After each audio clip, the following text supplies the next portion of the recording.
A sedação paliativa, ela é lícita, é boa ou sempre é ruim? Não, ela é lícita, tá? Então, assim... ela pode ter um uso bom, honesto? Pode. Que seria então, qual? até pela igreja, assim, é lícito. Doutora, né? pode dar um exemplo, doutora? Sim. Então, só para tentar fazer um pouco a diferença, porque assim, a sedação paliativa, ela pode ter um duplo efeito, tá? É uma ação de duplo efeito. Então, eu cedo o paciente pode até correr o risco de abreviar a vida, mas essa não é a minha intenção. Né? Eu acho que é aí que está o segredo. É a intenção no momento de aplicar aquela sedação. Se eu sei que aplicando aquele medicamento o paciente vai morrer, então eu estou matando o paciente, né? Se eu sei que ele vai morrer, né? Agora, é diferente de aplicar a medicação. Então, por exemplo, morfina, né? Um paciente que está com muita dor. Refratária, né? Uma que dor não refratária. responde. Você vai dar a morfina para ele. O paciente está terminal, né? Você vai dar a morfina. Pode até encurtar um pouco a vida dele, mas não é essa a intenção. É amenizar o sofrimento. Amenizar, mesmo que acabe abreviando a vida.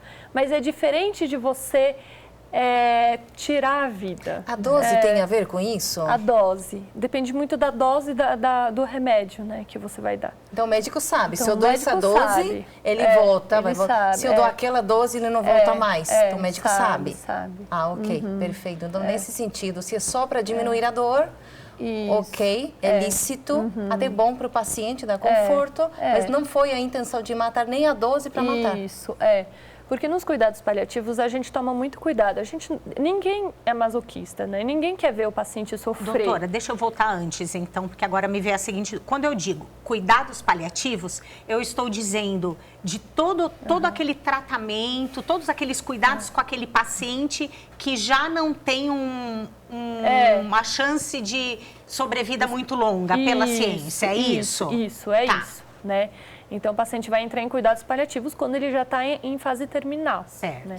E o que a gente vai fazer nos cuidados paliativos? A gente vai amenizar o sofrimento, a gente vai fazer de tudo para tirar o sofrimento da pessoa. Uma coisa é tirar o sofrimento, que é muito diferente de tirar a vida da pessoa para deixar de sofrer. A gente vai... Porque às vezes a pessoa até pede eutanásia porque ela quer que quem morra, a dor que ela está ela quer acabar com o sofrimento. E ela não sabe que existem outros meios de amenizar o sofrimento. Exatamente. É dando remédio para conforto, né? Então, mas assim, do jeito que você está colocando, me deixa entender, tem médico ou enfermeira, não sei mesmo, que aproveitam dessa via lícita para terminar fazendo eutanásia? Tem? Tem. Ok. Agora, uma coisa que eu acho interessante a gente retomar um pouquinho, essa questão da cultura da morte, que a doutora falou uma coisa que é fundamental, que às vezes a gente se espelha nos países desenvolvidos, né, como uma sociedade desenvolvida, né, enquanto humanidade, assim, vamos falar. Mas, se a gente observar bem, é óbvio que não é, né, porque muitos países, eles deixam as crianças morrerem, como na Bélgica, né, na Bélgica não é eutanásia de adulto só que é legalizada, é eutanásia de criança. Então, a vontade, às vezes a criança, coitada. Gente, se um adulto está morrendo de dor, ele não aguenta aquela dor, ele fala, eu quero morrer, né? E aí vai lá a equipe médica e fala, olha, eu vou dar um exemplo na minha área, gente, que assim, isso acontece muito. É claro que devidas às proporções, tá bom? Mas o paciente chega no consultório assim, arranca meu dente.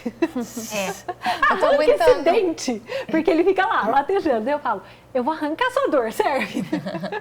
Deixa seu dentinho aí, ele tem salvação. Eu arranco sua dor e tá tudo resolvido. E ele vai embora feliz da vida, porque ele tá sem a dor e não sem o dente.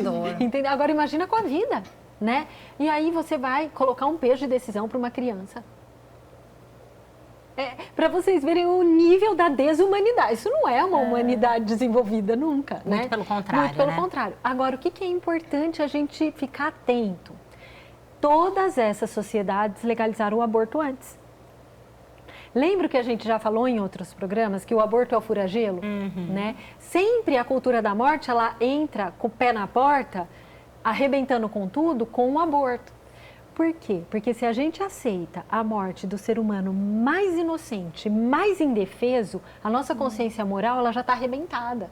E aí é fácil passar a eutanásia. Por isso que aqui no Brasil, eles ainda começam lá, as discussões, um simpósio, dá um ar de ciência, dá um ar dos inteligentes que estão conversando sobre isso. Piedosos, né? Os intelectuais.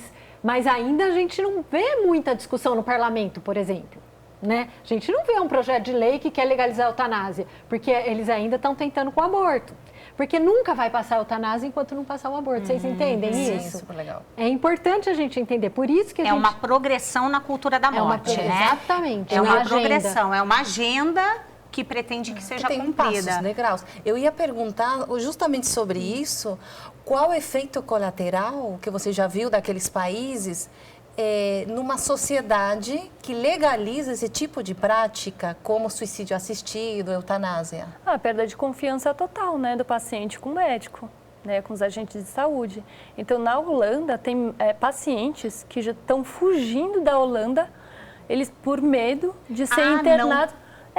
Então, assim, o paciente, ele sabe que ficou doente, se ele for para o hospital, vão matar ele, ainda mais se ele for velhinho, né? Não quer ser tratado lá. Não, quer ir para outro país, entendeu? Porque que confiança você vai ter no momento que você estiver frágil, vulnerável, né, com a sua vida vulnerável, vai se colocar nas mãos do mais forte, né? Então, eu gosto muito de falar assim para os meus alunos da medicina, né, de lembrar que assim, não se trata de uma relação de igual para igual, né? Então, o médico naquele momento, ele é o mais forte, né?